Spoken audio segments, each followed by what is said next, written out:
নমস্কার বন্ধুরা এবং আমার সকল সদস্য।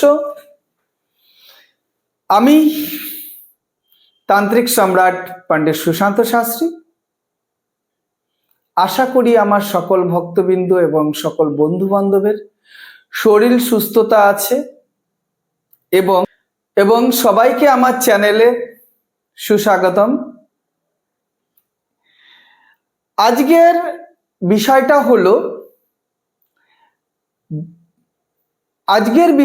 হলো যারা কোনো চাকরির এক্সাম দিতে যাচ্ছেন, কিন্তু চাকরির এক্সাম দিতে যাচ্ছেন বা কোনো ইন্টারভিউ দিতে যাচ্ছেন, চাকরির এক্সাম বা কোনো ইন্টারভিউ দিতে যাচ্ছেন, সেখানটা কি হচ্ছে, আপনি প্রিপারেশনটা ভালো নিয়ে যাচ্ছেন, কিন্তু দেখা যাচ্ছে যে আপনার সেইখানটায় গিয়ে ভালো হচ্ছে না। আপনার জানা সাবজেক্টটাই আপনি ভুল করে আসছেন। তো আপনারা চাকরি যাওয়ার আগে বা কোনো এক্সাম দেবার আগে কি করবেন? বাড়ির থেকে একটুখানি টক দই খাওয়া দাওয়ার পরে আপনি রেডি হয়ে গেছেন, তারপরে খাওয়া দাওয়া করলেন। খাওয়া দাওয়ার 10 মিনিট পরে আপনি কি করবেন? একটা বাটিতে অল্প একটুখানি দই নেবেন। সেই দইটা কিন্তু যেন মিষ্টি দই না হয়, দইটা কিন্তু হতে হবে টক দই। আপনি টক দইটা খেলেন, কিন্তু টক দইটা খেতে হবে একটা স্থানে বসে, দাঁড়িয়ে দাঁড়িয়ে খেলে হবে না। খাওয়ার পরে আপনি মুখে জল নেবেন। জল নেওয়ার পরে আপনি কি করবেন? দেখবেন যে হলুদ রঙের মানে সাদা মুগ কলাইটাকে আপনি কি করবেন? 8-10টা আপনি মুখের মধ্যে নেবেন। যেরকম আমরা খাওয়া দাওয়ার পরে মুখ শুদ্ধি নিই, যেরকম জোয়ান নিই বা আমলকি নিই, সেরকম আপনি ওই সাদা মুগ কলাইটা আপনার মুখের মধ্যে নেবেন। নেয়ার পরে মুখের মধ্যে 2-4টে কামড় দিয়ে বা 2-4টে চিবানি দিয়ে সেটাকে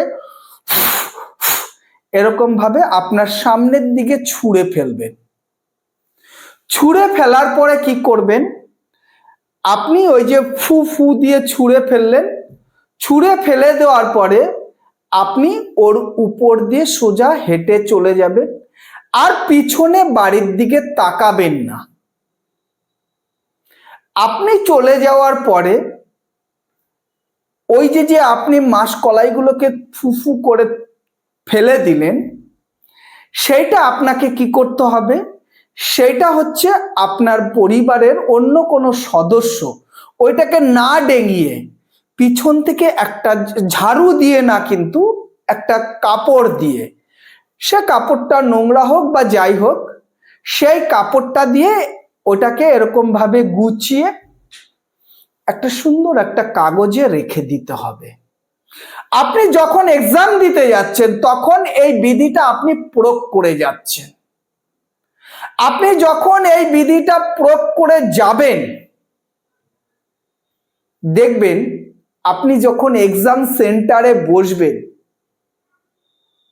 আপনার যে জিনিসগুলো পড়ে গেছেন সেই জিনিসগুলোই আপনাকে সহজভাবে আসবে এবং আপনি লিখতে পারবেন।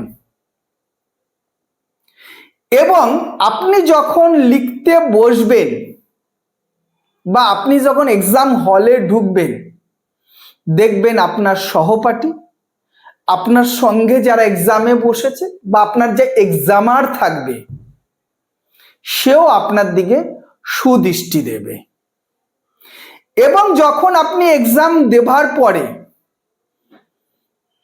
যদি আপনার কোনো অসুবিধা হয়, তাহলে আপনি একটু মানে একটু পিছনের চলে যাবেন, মুডে চলে যাবে। যখন বাড়ির থেকে বেরোচ্ছেন সেই সেই যে সময়টাকে অনুশোচনা করবেন, দেখবেন আপনার ফ্রেশ মাইন্ড চলে আসবে এবং আপনার এক্সামটা ভালো হবে।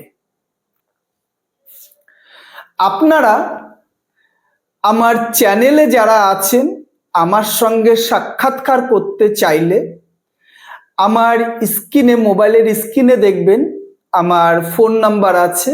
আপনারা ভিডিও কলও করতে পারবেন এবং ফোনও করতে পারবেন। আপনারা আমাকে ফোন করে আমার সঙ্গে সাক্ষাৎ করতে পারবেন এবং আমার ইউটিউব চ্যানেলেও আপনারা আমার ফোন নাম্বার এবং ফেসবুকেও আমার ফোন নাম্বার পাবেন। এবং কমেন্ট বক্সে যদি আপনারা বারবার সার্ভিসের জন্য যাচ্ছেন, এক্সাম দিচ্ছেন, যদি আপনাদের অসুবিধা হয় আপনারা আমার সহযোগিতা নিতে পারেন এবং আমার সঙ্গে ফোন করে ফোনে পরামর্শটাও নিতে পারেন। এবং যদি আপনারা পশ্চিমবাংলা বা অন্য কোনো স্টেটের হয়ে থাকেন তাহলে আপনারা আমাকে কমেন্ট বক্সে আপনার বক্তব্য লিখে আমাকে পাঠাতে পারেন। আমি যথাচেষ্টা করব আপনাদের সেই বক্তব্য বা সঠিক উত্তর বা সঠিক সিদ্ধান্ত দেওয়ার পরামর্শ দেব। আপনারা আমার সঙ্গে থাকবেন, ভালো থাকবেন, সুস্থ থাকবেন, সবাইকে ভালো রাখবেন, নিজের মন মানসিকতা সর্বদাই ভালো রাখবেন এবং সবাইকে সুপরামর্শ দেবেন যাতে সবাই ভালো থাকে, এই কামনাই করছি আজ। জয় মা তারা, জয় মা তারা, জয় মা তারা।